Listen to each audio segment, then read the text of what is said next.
Bismillahirrahmanirrahim. Assalamualaikum warahmatullahi wabarakatuh. Alhamdulillahirabbil alamin wassalatu wassalamu ala asyrafil anbiya'i wal mursalin sayyidina Muhammad wa ala alihi washabbihi ajma'in. A'udzubillahi minasyaitonir rajim. Bismillahirrahmanirrahim. Rabbana atina min ladunka rahmah wa hayyi lana min amrina rasyada. Subhanaka la ilma lana illa ma 'allamtana innaka antal alimul hakim. Rabbi shrah li sadri wa yassir li amri wahlul 'uqdatam min lisani yafqahu qawli. Shadaqallahul azim. Yang saya hormati tentunya Bapak Haji Nur Salim selaku seksi ibadah ya di Masjid Al Jihad Surabaya. Yang saya muliakan tentunya para pengurus Masjid Al Jihad Surabaya dan ibu-ibu, bapak-bapak seluruh jamaah pengajian Masjid Al Jihad Surabaya. Tiada kata yang patut kita ucapkan pada pagi hari ini setelah kita dibangunkan oleh Allah ya. Pagi hari ini dalam keadaan sehat walafiat, tentunya selain mengucapkan syukur alhamdulillahirabbil alamin bahwa atas nikmat Allah yang begitu besar kepada kita, pagi hari ini kita diizinkan oleh Allah, mudah-mudahan ridho dari Allah Subhanahu wa taala. Pagi ini kita bisa sholat berjamaah dan insyaallah dilanjutkan dengan kajian yang sudah dijadwalkan pada pagi hari ini. Ini adalah tentunya berkat nikmat dari Allah begitu besar. Nikmat sehat, nikmat kita untuk diberikan kesempatan bersilaturahim pada pagi hari ini, sholat berjamaah dan bersilaturahim, dan tentunya yang paling besar adalah nikmat iman. Shalawat dan salam kita limpahkan pada Nabi besar Muhammad SAW.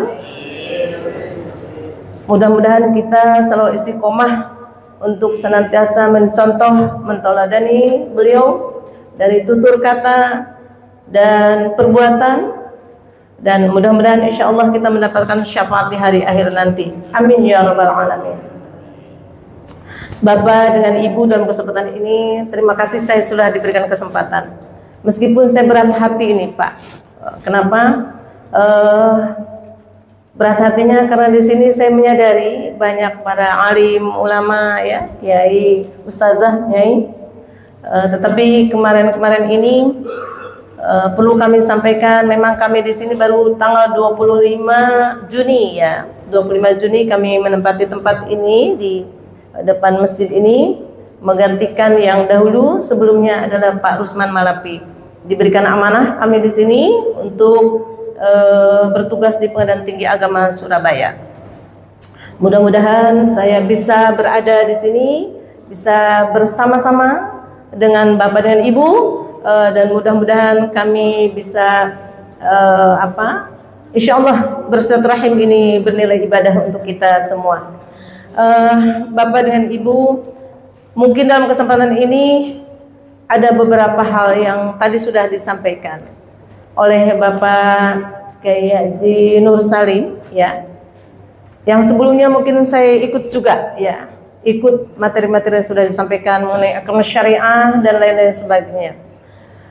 Karena ini berkaitan dengan kompetisi, kompetensi adalah tugas dan kewenangan kami, dan kami berada di Pengadilan Tinggi Agama Surabaya, dan Pengadilan Tinggi Agama ini adalah bagian salah satu kekuasaan kehakiman ya, yang secara konstitusional diatur dalam Undang-Undang Dasar 1945, Undang-Undang Dasar Negara Republik Indonesia tahun 1945 ya, bahwa lembaga kekuasaan kehakiman ini adalah Mahkamah Agung, kemudian di bawahnya yaitu peradilan umum ya, pengadilan negeri, pengadilan tinggi di bawah Mahkamah Agung, pengadilan militer, tata usaha, dan pengadilan agama. Ya, ini pengadilan agama, pengadilan negeri, pengadilan agama, tata usaha negara, dan militer. Ya, Bapak, ya. Dan sekarang ada MK ya, Mahkamah Konstitusi. Oleh karena itu, ini adalah bagian dari salah satu lembaga kekuasaan kehakiman, dan kewenangan pengadilan agama itu adalah berkenaan dengan sengketa perkawinan. Ya. Sengketa perkawinan ini ada 22 poin ya Pak. Di antaranya adalah sengketa perkawinan itu perceraian. Kemudian tentang anak angkat, tentang izin poligami, tentang pembagian harta bersama, tentang pengasuhan anak. Ini ada 22 poin. Ya, kewenangan pengadilan agama. Alhamdulillah di sini negara hadir dalam konteks bahwa kita ini negara hukum. Ya. Negara hukum yang diatur dengan aturan-aturan hukum. Oleh karena itu kita juga harus patuh dengan hukum. Nah ini mungkin karena ini relevansinya dengan tugas saya, boleh ya Bapak dengan Ibu ini sharing ya. Bukan merupakan saya mengajarkan ini Pak Kiai, Pak Ustadz. Bukan mengajar ini, tetapi ini adalah sharing saja, begitu ya Pak. Sharing dan mudah-mudahan ini bermanfaat ya. Karena ini bagian isu permasalahan yang ada di sekitar kita, di lingkungan kita, di keluarga kita, mungkin di masyarakat kita, di negara kita, dan bukan di negara sekitar saja tentunya ya. Permasalahan-permasalahan rumah tangga ini pada umumnya adalah masalah kita semua.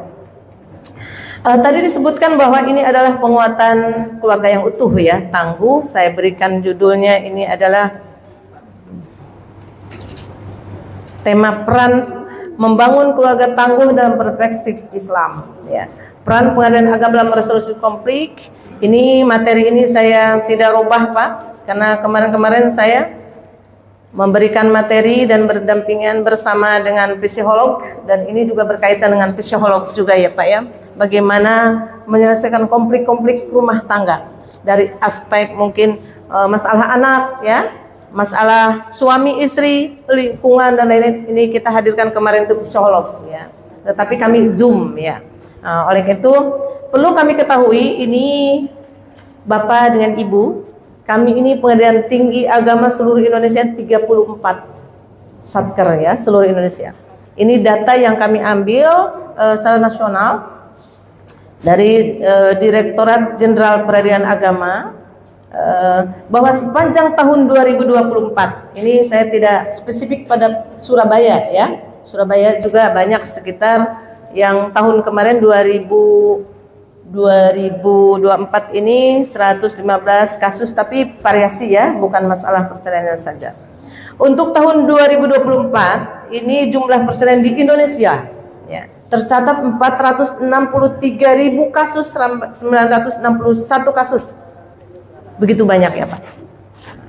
Ini yang tercatat tentunya ya secara formal di dalam yang diajukan di pengadilan ya. Tetapi yang tidak diajukan di pengadilan saya tidak punya basis data ya Pak. Ini adalah data yang real. Kemudian jika ditelisik lebih dalam, alasan perceraian terbagi dalam berbagai faktor yang kompleks. Ini ada beberapa faktor Pak. Tidak sederhana Pak. Kita barangkali dengan ada gambaran ini kita membangun bagaimana keluarga kita yang tangguh. Meskipun tadi yang disampaikan bahwa perceraian juga ada di dalam Islam tentunya ya. Allah memberikan jalan ya, hukum Allah ya. Jadi ada pernikahan, ada juga perceraian. Tadi dikatakan abghadul halal ilallah at-talaq. Yang paling dibenci oleh Allah itu walaupun halal itu at-talaq. Nah, kalau orang melihat mungkin kalau abghad, apa abghad ya, lebih dibenci. Itu pada takut ya orang perceraiannya Pak ya. Tapi melihat halalnya itu. Nah, itu solusi, karena tidak selalu perceraian itu buruk ya. Karena bisa jadi perceraian itu adalah solusi. Dan karena itu termasuk bisa sunnah ya Pak. Ketika itu madaratnya lebih banyak. Tapi ada solusi-solusi yang bisa mungkin kita terapkan di dalam kehidupan kita agar tidak terjadi perceraian ya. Jika ditelisik lebih dalam, alasan perceraian terbagi dalam berbagai faktor yang kompleks. Ini yang kami kaji dari data berbasis data. Yang paling dominan adalah perselisihan dan pertengkaran. Ibu-ibu, bapak-bapak dalam rumah tangga apakah selalu ada pertengkaran? Ada. Sering Pak. Sering. Ya, silakan Bapak dengan Ibu ya, dalam suatu rumah yang berasal daripada karakter masing-masing tentunya, dari keluarga yang berbeda bersatu dalam satu rumah, pasti akan terjadi perbedaan pendapat, konflik. Bagaimana memanage kita untuk bisa memperkecil suasana perselisihan. Nah, ini masing-masing punya trik pasti ya Pak ya. Apalagi rumah tangga kita ini sudah apa ya Pak? 40 tahun, 50 tahun sampai ini aki-aki sampai dipisahkan oleh maut ya. Mohon izin ya Pak, saya mohon maaf belum bisa bahasa Jawa ini ya. Jawa yang di sini ya Pak. Paling saya ingat boten tidak ya. Sampun. Nah, ini baru Pak. Saya memang jadi belum ini, mohon maaf ya Pak, tapi tidak mengurangi substansi yang saya sampaikan ya Pak, Bapak dan Ibu. Ini insya Allah nanti saya akan bisa bahasa Jawa ini di sini, Jawa Timur ya. Perselisihan dan pertengkaran yang terus menerus yang menyumbang sebanyak 314 kasus, 181 kasus. Ini menunjukkan bahwa konflik berkepanjangan yang tidak terselesaikan menjadi pemicu utama keretakan rumah tangga. Nah, ini apakah kalau diam-diam saja termasuk perselisihan dan pertengkaran Pak? Ibu, bapak di rumah diam aja sampai karena tidak suka daripada bertengkar kedengaran anak, itu masuk juga. Ya, pertengkaran yang kita bisa sering dilihat itu ada ribut ya, bertengkar, cekcok dan seterusnya. Tapi kalau dalam kita hukum memberikan suatu penilaian itu termasuk yang sudah retak ya. Nah, kalau seandainya sudah diam-diam pisah kamar, apalagi ya suami istri sudah pisah kamar, sudah tidak saling melaksanakan kewajibannya, nah, walaupun satu rumah ya, tetapi itu bagaimana memanage kita untuk bisa mempertahankan rumah tangga dengan baik. Nanti kita cari solusi ya Pak. Kemudian selain itu alasan ekonomi juga menjadi penyebab signifikan dengan jumlah 101.011 kasus menandakan bahwa kestabilan finansial masih menjadi fondasi penting dalam keberlangsungan rumah tangga. Ini juga penting ya Pak, ketika kita mau menikahkan anak atau anak mau menikah, itu tentunya harus didasarkan pada kemampuan ekonomi minimal ya. Ekonomi itu kan relatif ya Pak dengan Ibu. Nah, tidak mesti harus kaya banyak melimpah dulu baru nikah ya. Tetapi nikah juga ini adalah sunnah, dan bagi orang yang mampu tentunya ya, wajib bagi yang mampu ya, dan menghilangkan madarat ya. Oleh karena itu bahwa ada beberapa kasus ini, saya lanjutkan, meninggalkan salah satu pihak 31.000 lebih, alasan zina 1.000. Nah, kekerasan dalam rumah tangga ini banyak ya Pak, Ibu, sangat banyak ya. Ada yang sampai, mohon maaf, kasus yang kemarin ada suami membunuh istri juga ada yang sampai KDRT ya, memukul dan lain-lain sebagainya. Itu sekarang ini ada undang-undang tentang kekerasan seksual ya. Jadi undang-undang ini dibuat, negara hadir sebagai negara hukum ya, untuk mengatur ada beberapa kriteria, termasuk yang mengawinkan anak secara paksa itu juga termasuk kekerasan seksual ya. Nah, ini kalau anak-anak yang dinikahkan di bawah umur berapa tahun Pak yang boleh nikah? Dengan undang-undang yang sekarang, undang-undang yang sebelumnya Undang Nomor 1 Tahun 1974 dan sekarang Undang-Undang Nomor 16 2019 yang direvisi. Sekarang 19 tahun Pak. Dulu kalau perempuan 16 tahun Bu ya. Laki-laki 19 tahun. Kalau dulu menikahnya itu muda-muda ya Bu. Ada yang 15, 11, tidak ya. Ada yang 13, 14. Secara aturan adalah sekarang 19. Laki-laki 19 tahun, perempuan 19 tahun. Jadi Bapak dan Ibu, kalau ada yang mau menikahkan anak ya, sebelum usia itu pasti KUA-nya itu tidak menikahkan dulu sebelum ada izin dari dispensasi nikah dari pengadilan agama ya. Pengadilan agama itu tingkat pertama ya Pak. Jadi 19 tahun sekarang Pak ukurannya ya, ukuran menikahkan anak. Baik, lanjut tentang murtad, nah, keluar dari Islam ada 1.000, salah satu pihak dihukum penjara 1.300 lebih, dan mabuk, faktor mabuk 2.000, madat atau pengguna narkoba 437, kawin paksa 311, cacat badan 255.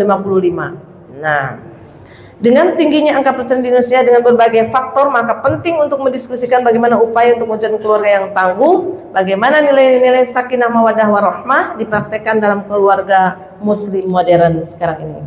Kenapa Bapak sekarang ini lebih masif ya permasalahan mandiri, mungkin perempuan juga banyak yang mandiri ya Bapak-bapak. Nah, kemudian juga sibuk semua, berperilaku hedon. Apa hedon tuh? Ya, lebih ke banyak duniawi ya. Model-model flexing sekarang Bapak dengan Ibu ya. Punya baju bagus, selfie, ya. Punya rumah bagus, flexing, kah? Begitu ya, misalkan. Jangan lupa itu memberikan suatu efek mungkin positif bagi orang yang menilai positif. Tapi kalau itu bisa mempengaruhi juga kepada pengaruh-pengaruh yang lain yang bisa mungkin perbandingan itu, memperbandingkan, oh tetangga saya punya ini, si A punya ini, lapor pada suaminya, ya. Apakah itu bisa memunculkan perselisihan? Bisa ya, bisa. Sederhana ke sepele, tapi itu memberikan suatu bibit-bibit kompleks di dalam keluarga. Nah, ya. Nah, bagaimana dalam Islam nanti kita coba ya.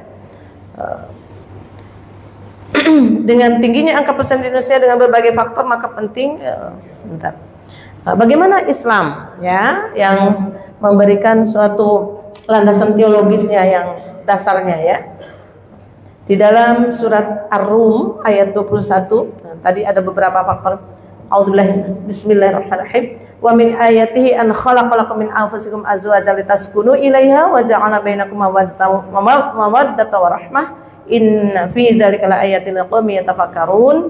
Di antara tanda-tanda kebesarannya ialah bahwa Dia menciptakan pasangan-pasangan untukmu dari jenis dirimu sendiri agar kamu merasa tentram kepadanya. Dia menjadikan di antaramu rasa cinta dan kasih sayang. Sesungguhnya pada yang demikian itu benar-benar terdapat tanda-tanda kebesaran Allah bagi kaum yang berfikir. Nah, ini jelas ya Pak. Landasan dalam Al-Quran ini jelas. Untuk apa kita menikah? Ya. Menikah itu kan ibadah, ya. Kalau kita orientasinya menikah itu ibadah, insya Allah itu ada hak dan kewajiban yang bernilai ibadah ketika kita melaksanakannya itu, ya, mendapatkan dan melaksanakannya. Mendapatkan hak dari suami, mendapatkan hak juga dari istri, melaksanakan kewajiban itu karena nilai ibadah, maka insya Allah ini adalah akan senantiasa mendapatkan ridho dari Allah. Ini yang pertama dulu fondasi kita untuk niat ibadah. Ayat ini menjadi fondasi utama konsep keluarga sakinah mawaddah warahmah. Ia menegaskan bahwa hubungan suami istri bukan sekedar kontrak sosial. Jadi ada kontrak sosial ya, seolah-olah ya udah karena ini cantik, kan boleh dalam agama ya Pak, menikah itu ada berapa ya Pak kriteria? Karena cantik, kaya, apalagi keturunannya dan agamanya. Tapi yang paling bagus, yang paling fadfar bidatidin taribat yadak. Nah, ya, yang terakhir adalah agama. Ya, jadi kita melihat akhlak seseorang itu kriterianya dalam agama. Ya. Bukan karena oh iya dia kaya, tapi tidak pernah kita perhatikan akhlaknya. Akhlak orang itu, sholat 5 waktu tidak, ya. Akhlak ya termasuk ya Pak nanti. Kemudian selain itu juga ada ayat lain ya di surat Al-Baqarah ayat 233. Wal walidatu yurdi'na auladahunna haulaini kamilaini liman arada ayyutimma ridha'ah wa 'alal mauludi lahu rizquhunna wa kiswatuhunna bil ma'ruf la tukallafu nafsun illa wus'aha la tudarra walidatu biwaladiha wala mauludun lahu biwaladihi. Para ibu hendaklah menyusui anak-anaknya selama 2 tahun penuh. Bagi yang ingin menyempurnakan penyusuan, kewajiban ayah menanggung makan dan pakaian mereka dengan cara yang patut. Seseorang tidak dibebani kecuali sesuai dengan kemampuannya. Janganlah seseorang ibu dibuat menderita karena anaknya, dan jangan pula ayahnya dibuat menderita karena anaknya. Ya. Ini ayat ini menekankan pentingnya pembagian tanggung jawab dalam keluarga. Ketahanan keluarga sangat tergantung pada pemenuhan hak dan kewajiban yang seimbang antara suami dan istri, termasuk dalam pengasuhan anak dan pemeliharaan kehidupan rumah tangga. Nah, ini juga bagian yang menjadi ukuran ya. Meskipun ini bukan merupakan satu-satunya yang menjadi ukuran keluarga bisa tangguh dan kuat, tapi ini adalah bagian daripada yang bisa mendukung kekuatan ketangguhan rumah tangga. Nah, ini tanggung jawab, pembagian tanggung jawab. Upaya internal dan eksternal di dalam rumah tangga dan lingkungan, ya. Selain membangun ketahanan keluarga dapat dilakukan melalui upaya internal dan eksternal. Upaya internal penguatan nilai-nilai agama. Ini penting, Pak. Ini hari ini pagi ini kita ini mengadakan pengajian. Ya, ini bagian daripada memperkuat, apalagi mungkin ada suami, ada istri, ada anak-anak dibawa ke masjid atau mungkin ke majelis taklim ataupun mungkin pengajian-pengajian yang lain yang sifatnya untuk menambah pengetahuan kita, menambah kekuatan ketakwaan kita pada Allah. Ini adalah bagian usaha internal kita. Nah, ini alhamdulillah diizinkan oleh Allah kita bisa bersilaturahim pagi ini berjamaah di masjid ini. Ini adalah merupakan salah satu upaya yang bisa memperkuat keluarga yang tangguh, ya. Nilai agama, penguatan nilai agama, komunikasi yang sehat dan efektif. Nah, ini dalam rumah tangga juga harus dibangun juga komunikasi yang efektif, ya. Apakah bapak-bapak dengan ibu-ibu berumah tangga ini tentunya kadang-kadang berbeda karakter, ya Pak, beda budaya, beda karakter, ya. Oh iya, mohon maaf, saya misalkan suami saya dari mana Pak? Dari Sumatera, Palembang, ya. Saya dari Sunda Pak, Banten. Itu di rumah itu kadang-kadang suara suami saya nyaring, tapi bukan karena Palembangnya ya Pak, karakternya gitu ya. Karena suami saya saat itu kalau suara nyaring, tapi baik, memang itu sederhana aja. Ini komunikasi, ya, komunikasi. Bukan karena dari Palembangnya, karena semua orang tidak semua sama, ya. Tapi ini suami saya misalnya. Kemudian saya kadang-kadang, oh ini kenapa suaranya nyaring? Tapi ini masalah kecil sederhana, tapi tidak merupakan suatu masalah yang bisa memberikan menimbulkan keretakan rumah tangga. Itu contoh kecil. Itu perbedaan budaya, karakteristik seseorang. Itu komunikasi juga harus dibangun dengan baik, ya. Jadi adanya sopan santun, ya Ibu, sopan santun, bahasa yang ma'ruf, yang lain, ya, yang bisa mengena kalau berbicara, dan kemudian juga dikomunikasikan dengan baik, tidak saling emosional. Saling emosional, berbicara yang tidak tidak memberikan suatu keteduhan atau kenyamanan, tapi perlu tegas, ya. Beda, kalau tegas dengan keras beda. Kalau tegas itu sesuatu yang benar, maka dipertahankan, itu tegas, harus disampaikan yang benar. Kemudian sehat dan efektif, ya. Menjalankan peran seimbang antara anggota keluarga dan manajemen keuangan yang baik. Nah, ini manajemen keuangan yang baik nih Pak. Zaman sekarang ini kita banyak keperluan-keperluan yang sifatnya mungkin untuk kepentingan yang positif, ya. Tapi kalau yang negatif, nah, ini bahaya, bisa menimbulkan perpecahan dalam rumah tangga. Misalkan Pak, penghasilan suami sekian, disampaikan kepada istri sekian, alasannya kalau ini sisanya saya bisa berpoya-poya, ya. Atau mungkin mohon maaf ada apa Pak? Will apa Pak? Wanita idaman lain, atau laki-lakinya juga ada pil apa Pak? Pria idaman lain. Ada enggak Pak? Enggak ada di lingkungan ini, enggak ada. Ya. Enggak ada. Enggak ada will, enggak ada pil. Insya Allah di bawah seksi ibadah Pak Haji Nur Salim ini, insya Allah dijamin di sini tidak ada pil, tidak ada will, ya. Mudah-mudahan kita bangun lingkungan kita minimal ini bisa memberikan suatu kontribusi pemikiran, contoh teladan untuk bisa baik di rumah tangga maupun di lingkungan. Ini dengan adanya masjid ini bagian dari upaya-upaya kita untuk membangun keluarga yang tangguh. Karena dengan keluarga yang tangguh akan memperkuat negara juga, ya. Bagaimana kalau tidak tangguh, ini rentan pemiskinan baru, ya. Anak-anak dibiarkan begitu sekarang, yang narkoba ya Pak, banyak sekarang karena narkoba, ya. Oleh karena itu sekarang kita perkuat dulu di dalam internal kita. Sementara itu upaya eksternal juga perlu dilakukan seperti peningkatan literasi hukum. Nah, ini saya tadi coba. Sekarang ada tentang dispensasi kawin, perkawinan di bawah umur seperti yang tadi sampaikan, itu efeknya banyak Pak, ya. Di antaranya itu rentan perceraian. Kenapa? Belum siap mental, ya, belum siap mental. Anak-anak yang mohon maaf MBA ya sekarang tuh apa ya? Married by accident. Jadi nikahnya karena terpaksa. Ya Bu, insya Allah di sini tidak ada. Mudah-mudahan ya. Nah, Allah Artinya betul-betul kita harus berjalan pada koridor agama, aturan agama. Nah, bagaimana dalam kondisi yang anak sebelum 19 tahun dalam undang-undang ini harus ada dispensasi kawin. Itu punya kriteria-kriteria, Bu, yang boleh diizinkan oleh pengadilan untuk menikah di bawah umur. Karena apa? Harus kita juga boleh dapat konsultasikan dengan psikolog. Mampu nggak dia berumah tangga?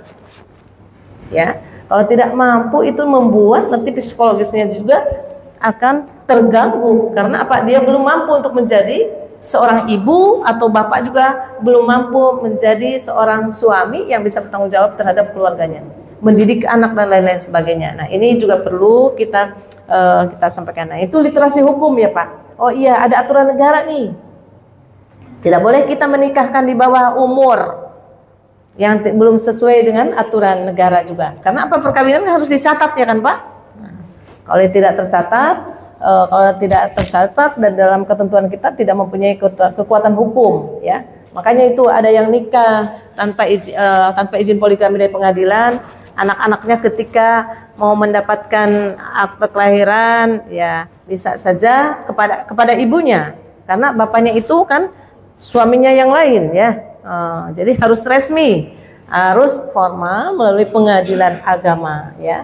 Ada izin poligami, ada isbat nikah, dan kemudian juga ada pengangkatan anak, ya, itu pengadilan agama. Jadi alhamdulillah ya, di negara kita ini negara hukum, ya, secara aturan landasan konstitusional Undang-Undang Dasar 45 ini kita punya pengadilan agama selaku kekuasaan kehakiman, ya, yang menyelenggarakan hukum, yang menyelenggarakan peradilan guna menegakkan hukum dan keadilan, ya.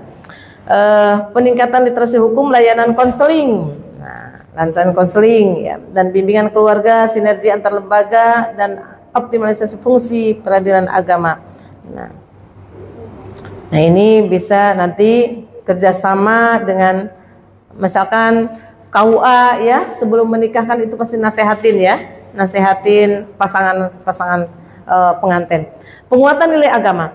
Krisis moral dalam keluarga seringkali berakar dari runtuhnya nilai-nilai spiritual. Nah, ini, ya, ini kita bisa pastikan, ya. Krisis moral dalam keluarga seringkali berakar dari runtuhnya nilai-nilai spiritual, maksudnya nilai-nilai agama. Ketahanan keluarga hanya dapat dibangun di atas kesadaran religius yang hidup, bukan sekedar simbol seremonial. Agama yang dihayati secara substansi akan menciptakan etika hubungan yang saling menghormati, penuh tanggung jawab, dan mampu meredam konflik. Dalam konteks ini, agama bukan sekedar doktrin, tetapi menjadi kompas etis dalam pengambilan keputusan sehari-hari. Nah, oleh karena itu Bapak dengan Ibu, agama ini menjadi pondasi kita untuk menjadi petunjuk, pedoman hidup kita. Nah, ya, ini terutama Al-Quran, ya. Nah, di Al-Quran itu sudah lengkap, ya Pak. Bagaimana kita berumah tangga yang baik, dan kemudian juga bagaimana kita menguatkan keutuhan rumah tangga. Banyak, ya, nanti Pak Imam yang tadi tuh, Masya Allah, Pak Imam ini hafid mungkin, ya. Yang jelas ini Pak Ustadz Ahmad Solihin, ini nanti dari ayat Al-Quran begitu komprehensif, ya. Komprehensif apa, ya? Lengkap, ya. Holistik, lengkap. Dan Al-Quran ini memberikan pedoman hidup kita, bukan saja bacaan yang punya nilai ibadah, tetapi punya nilai-nilai yang menjadi kompas kehidupan kita sehari-hari, ya. Komunikasi yang sehat dan efektif bagaimana? Banyak keluarga yang hancur, ya, bukan karena masalah besar, ya, tetapi karena gagal berkomunikasi, ya. Secara jujur dan empatik, komunikasi yang tidak sehat memupuk prasangka, kesalahpahaman, dan jarak emosional. Ketahanan keluarga mustahil terbentuk tanpa kemampuan mendengarkan, mengungkapkan perasaan secara konstruktif, dan menyelesaikan konflik dengan kepala dingin. Komunikasi yang sehat bukan aksesori, melainkan fondasi. Nah, ini komunikasi yang baik, ya Pak, ya. Ini komunikasi yang sehat. Jadi antara suami istri kalau sudah lama berumah tangga itu kadang-kadang masing-masing punya gayanya, ya Pak, ya. Makanya dalam Al-Quran itu sakinah, mawaddah, warahmah. Kalau sudah warahmah itu sudah kasih sayang, tidak lagi melihat yang cantik, yang dulu gagah dan lagi indah dan mesra dan lain. Tapi bagaimana rasa sense of rasa memiliki, rasa sayang, ya, rasa sayang, bentuk apapun, sikap apapun, tapi ini adalah istri saya, ini adalah suami saya, saling memiliki, ya, mensyukuri apa yang diberikan oleh Allah, ya. Ketimpangan menjalankan peran yang seimbang. Nah, ini peran yang seimbang. Sekarang ini banyak sekali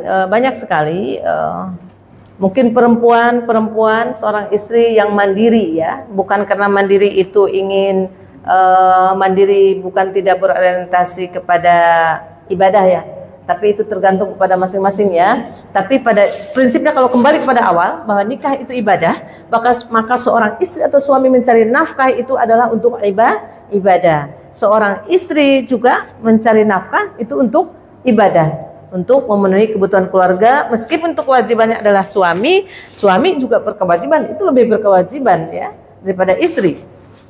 Istri tidak punya kewajiban, ya. Tapi kalau suami tidak mampu dengan alasan-alasan tertentu dalam syar'i, misalkan memang dia tidak mampu lagi untuk memberikan nafkah karena ketidakmampuannya itu syar'i, sakit misalnya sama sekali, atau tidak ada hartanya sama sekali yang bisa menjadi pengganti nafkah, nah istri boleh, ya, mencari nafkah dengan tujuan untuk ibadah. Ketimpangan peran dalam keluarga adalah sumber laten ketidakpuasan dan ketidakadilan ketika beban domestik, ekonomi, sosial dipikul sepihak. Nah, kalau istri saja yang kerja, suaminya tidak bekerja atau tidak punya penghasilan, bisa saja itu timbul konflik apabila tidak ada kesadaran masing-masing, ya. Ini perlu memang pengertian satu sama lain sehingga mencegah untuk tidak terjadinya konflik. Nah, manajemen keuangan, ini keuangan juga penting agar mungkin salah satu suami atau istri tidak memberikan suatu nilai manajemen keuangan di dalam rumah tangga itu boros, ya, tidak boros begitu, ya. Dalam arti sesuai dengan peruntukannya yang bernilai manfaat. Sekarang ini kan banyak kita kemauan. Ada banyak nggak Pak kemauan kita dalam rumah tangga, dalam kehidupan kita? Banyak kemauan nggak? Kalau tidak ada kemauan namanya bukan kehidupan, ya Bapak Ibu. Pasti punya kemauan, punya kemauan, tapi keinginan, harapan, tapi bukan berdasarkan kebutuhan. Contoh, apalagi Bu? Kalau kemauan itu saya ingin punya rumah yang besar, yang indah, boleh, tetapi sesuai dengan kemampuan dan peruntukannya juga untuk ibadah. Kalau rumah itu dibuat untuk ibadah, insya Allah diberikan jalan. Oh iya, kalau rumah untuk ibadah, dimudahkan untuk ibadah. Oh, dekat kamar mandi, saya tempat tidur dekat kamar mandi, nilai apa? Niatnya untuk ibadah. Kalau saya bangun tengah malam tahajud, saya tidak terlalu jauh, kan ibadah, ya. Boleh kan Bu? Boleh Pak. Ya, jadi semua kita orientasinya adalah untuk ibadah, kan begitu, ya? Karena dalam Al-Quran juga surat Az-Zariyat tuh ayat berapa itu, ya? Wa ma khalaqtul jinna wal insa illa liya'budun. Tidaklah aku ciptakan manusia dan jin kecuali untuk ibadah. Nah, ibadah itu taat pada perintah Allah, menyembah Allah, dan orientasi apapun dalam kehidupan kita itu berorientasi untuk mencari ridha Allah dan diniatkan untuk ibadah. Baik peningkatan literasi hukum, tadi untuk pemahaman hukum, ya, kita hidup di negara hukum, maka kita harus tahu juga aturan-aturan hukum. Layanan konseling, bimbingan keluarga. Nah ini Pak, kalau ada masalah-masalah keluarga bisa lah, ya, tingkat yang paling dekat kan ada di dalam Al-Quran itu, ya. Kalau nanti kita wasulhu khair, misalkan bahwa perdamaian itu adalah lebih baik, dan kemudian juga keluarga bisa mendamaikan, menasehati, ada anak-anak atau keluarga kita yang mungkin problem rumah tangganya bisa dinasehati. Inilah konseling, bisa bimbingan keluarga atau dengan psikolog atau mungkin pihak ketiga yang bisa membantu untuk menyelesaikan masalah rumah tangga. Nah, sinergi antar lembaga, nah ini antar lembaga juga bisa kerjasama, ya, bisa dengan kantor urusan agama, Kemenak, dengan lembaga-lembaga sosial keagamaan yang lainnya yang bisa memberikan solusi-solusi permasalahan-permasalahan keluarga. Bagaimana pengadilan agama dalam kesempatan ini saya sampaikan, bahwa pengadilan agama adalah salah satu lembaga kekuasaan kehakiman, ya, yang untuk memberikan kepastian hukum karena itu memutus perkara-perkara yang diajukan. Baik, nah ini mediasi perdamaian keluarga, pelindungan terhadap perempuan dan anak, ini ada Pak aturan-aturannya sekarang ya. Pelindungan hukum dan anak, undang-undang kekerasan dalam rumah tangga itu ada ya Pak. Pelindungan anak, dan ini undang-undangnya sudah ada. Dan kemudian penutup ini dari saya Bapak Ibu, membangun keluarga tangguh bukan sekedar tugas moral, bukan sekedar tugas moral, tetapi merupakan investasi peradaban yang bermula dari ruang-ruang lingkungan keluarga yang dekat. Jadi kalau keluarga yang tangguh, unit keluarga yang tangguh, maka itu akan memberikan efek lingkungan, juga memberikan suatu pengaruh yang besar, pergaulan yang baik, dan kemudian juga memberikan kontribusi pemikiran untuk lingkungan minimal, ya, untuk lingkungan, dan tidak menjadi problem sosial, ya. Pak dengan Ibu, sekarang ini kasus banyak, ya, narkoba dan lain-lain sebagainya. Apakah dalam lingkungan itu juga akan mempengaruhi lingkungannya? Kalau ada yang terjadi ditangkap karena narkoba misalkan, tentunya ini di RT ini misalnya, tapi insya Allah di lingkungan ini tidak ada. Amin ya, mudah-mudahan Allah menjaga kita, dan secara nasional juga mudah-mudahan dijaga oleh Allah. Tetapi kita berusaha dari awal dulu di keluarga ya. Nah, ini adalah diperlukan sinergi antara instrumen hukum, kearifan lokal. Nah, ini terusnya ya. Penguatan keluarga dalam Islam berfokus pada pembentukan keluarga yang kokoh dan tangguh secara spiritual, sosial, ekonomi, serta mampu menghadapi tantangan zaman. Sekarang tantangan zaman ini ya, dengan teknologi informasi yang masif, Bu, informasi apapun sudah ada, bisa di rumah, bisa diakses ya, lewat apa Pak? Gadget kita. Anak-anak sekarang, ibu-ibu yang tidak mau anak-anaknya rewel, dikasih gadget ya, dikasih HP. Saya tanya kadang-kadang, itu bisa menimbulkan efek yang tidak baik ya Pak. Masih usia di bawah 1 tahun atau 1 tahun lebih, supaya ibu bapaknya, supaya ibunya bilang, habis rewel terus Bu, saya kasih game aja. Nah, ini bisa menciutkan itu ya, apa, IQ-nya juga ya, bisa mengurangi konsentrasi anak-anak. Mudah-mudahan insya Allah kita diberikan kemudahan oleh Allah di dalam kehidupan kita, dan mendapatkan bimbingannya selalu, dan jadikan keluarga yang sakinah mawaddah warahmah. Kalau kita lihat surat Al-A'raf tadi, mungkin Pak Ustaz dibetulkan, mohon dibetulkan. Walau anna ahlal qura amanu wattaqu la fatahna 'alaihim barakatim minas samai wal ardh walakin kadzabu fa akhadnahum bima kanu yaksibun. Dan apabila dalam suatu negeri aman wattaqu, beriman dan bertakwa ya, walau anna ahlal qura amanu wattaqu la fatahna, Allah akan bukakan 'alaihim barakatim minas samai, yaitu kepada mereka-mereka itu keberkahan. Barakatin itu menunjukkan jamak ya, banyak keberkahan pada kita ya. Oleh karena itu mudah-mudahan kita aman wa taqwa. Ini bagian daripada upaya kita untuk mendapatkan aman wa taqwa. Demikian barangkali Pak Ustaz, mohon maaf ini mungkin kelebihan waktunya ya. Nah, mudah-mudahan Allah memberikan rahmat. Demikian, mudah-mudahan bermanfaat. Wabillahi taufiq wal hidayah. Wassalamualaikum warahmatullahi wabarakatuh.